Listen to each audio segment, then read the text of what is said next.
Assalamualaikum warahmatullahi wabarakatuh. Salam sejahtera buat kita semua.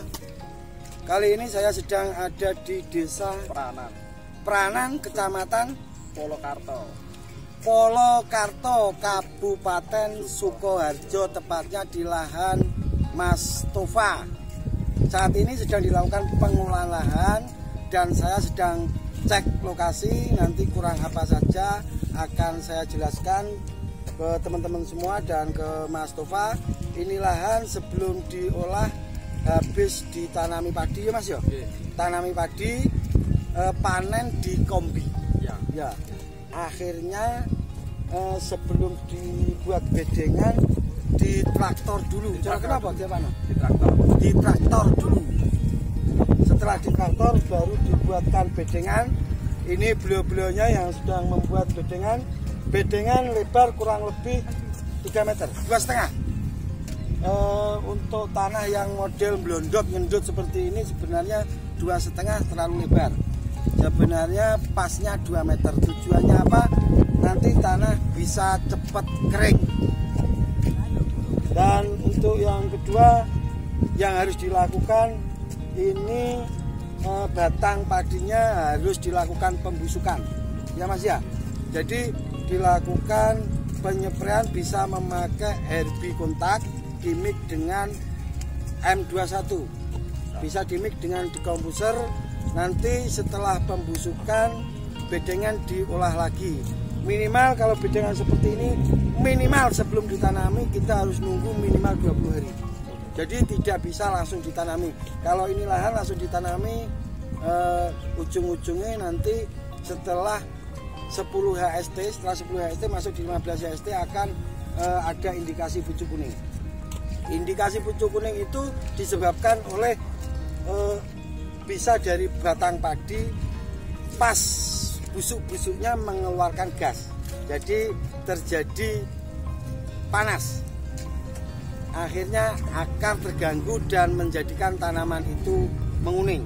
Ya Mas ya. Jadi olahan itu benar-benar harus maksimal. Setelah dilakukan penyepraian herbisida mix dekomposer tadi, kita keringkan dulu. Kita keringkan dulu benar-benar ini lahan nanti kering. Jangan kalau ini bedengan sudah jadi usahakan dikeringkan Mas ya. Air benar-benar kering. Nanti langkah selanjutnya kalau ada kompos bisa masuk kompos. Kalau belum ada kompos ini lahan butuh dimasukkan kapur tanah. Dolomit. Untuk ukuran dolomit secukupnya. Jadi kalau tahapan-tahapan yang saya utarakan tadi tidak dilakukan, saya berani menjamin ini tanaman akan macet dan akan muncul masalah nanti di setelah 15 HST. Setelah dikasih dolomit, nanti kita lihat pH-nya. Kalau pH sudah di atas 6, kita bisa tanam. Minimal 5,5. Untuk tanaman bawang merah 5,5 sudah layak. Dan untuk standar pH itu 6,5 sampai 7. Di atas 7 itu basah, di bawah 6,5 itu termasuk asam. Kalau basah untuk menurunkan kita cukup bisa pakai klorida, bisa pakai KCl, bisa pakai sulfur dari ZA. Jika asam kita bisa menaikkannya dengan yang basah-basah seperti kita memakai kalsium ya Mas ya. Jadi dolomit ya. Kalau belum ada tanamannya lebih baik kita memakai dolomit. Tapi kalau sudah ada tanamannya, saya lebih merekomendasikan memakai kalsium CaCO3 karena daya serapnya lebih cepat daripada dolomit. Kalau dolomit itu bisa masuk dipercepat Mas yo. Kalau sudah selesai kasih dolomit karena dolomit itu bekerja setelah habis 3 mingguan itu baru dia bisa bekerja.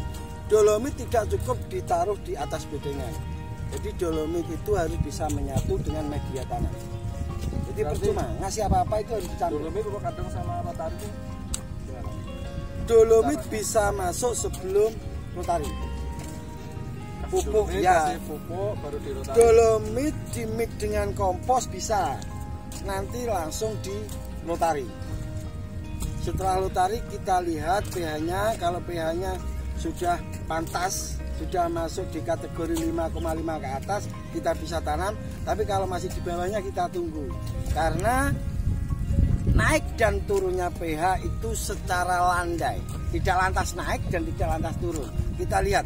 Dan untuk pengecekan pH tanah ini yang sering belum diketahui oleh para pemula, pengecekan pH tanah itu tanah harus dalam kondisi basah. Tanah dalam kondisi basah kita cek. Kalau kering tidak bisa dicek pH-nya. Dan untuk ngecek pH tidak cukup satu tempat. Kita harus bisa ambil di beberapa tempat, minimal 7 tempat. Jika ada yang 5,5, ada yang 7, ada yang 6,5, kita ambil rata-ratanya. Paham, Mas? Siap. Yang terpenting ini harus benar-benar dilakukan pengeringan. Ini seminggu kurang, menurut saya masih kurang. Tapi kalau ini bisa benar-benar airnya nanti setelah pembuatan bedengan, airnya sudah benar-benar bisa habis, ya kira-kira 10 hari sudah kering lah. Baru dikasih pupuk, iya. baru Jadi pengolahan, iya, jadi pengolahan lahan itu harus benar-benar maksimal daripada nanti kita kena masalah di saat setelah tanam, ya Mas ya. Jadi benar-benar harus maksimal. Dan disut, Mas, itu para pekerjanya yang sedang membuat bedengan.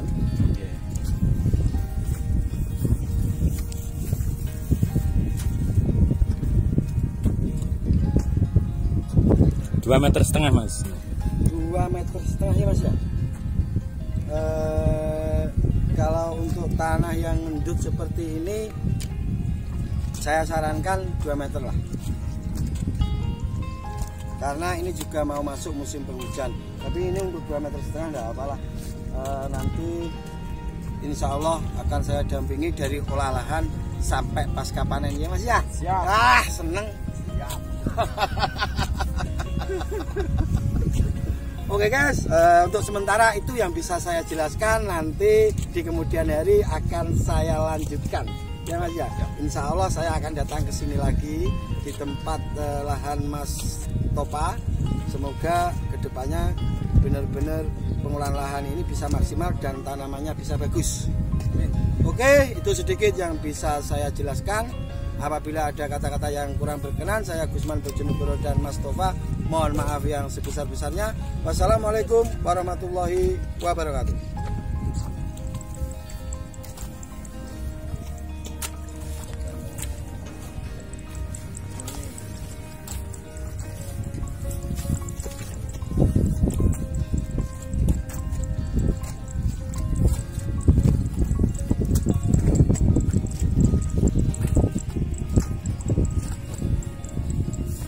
Terus gini Mas, maksudnya pembuatan bedengan ini kan dijelukno gimana ya? 2 kali ya, itu kan dilakukan 2 kali. Nanti sing bawah itu agak sedikit nyempil, nanti naik atas diambil 2 cangkul, berarti bawah jadi dia gak gampang gugur. Nah, ukuran 2,5 meter minimal gotnya itu minimal 50, 60. Nanti ini mau 60 cm, 60 ya, ya 60. Luas bedengan 2,5 meter, kalau gotnya kurang lebih 30 cm-an. Ya 60. Lebar got, lebar 60. lebar 60. Nanti dalamnya minimal 50. Ya. Dalamnya berapa Mas Gus? Minimal 50. Nanti ini kan Minimal pembuatan 50. bedengan pertama, nanti akan dilakukan pencangkulan untuk yang kedua kalinya Mas ya. Pakai garpu, pakai lencek. Nah, kalau lencek apa kono to? Yo ngono to. Nggih.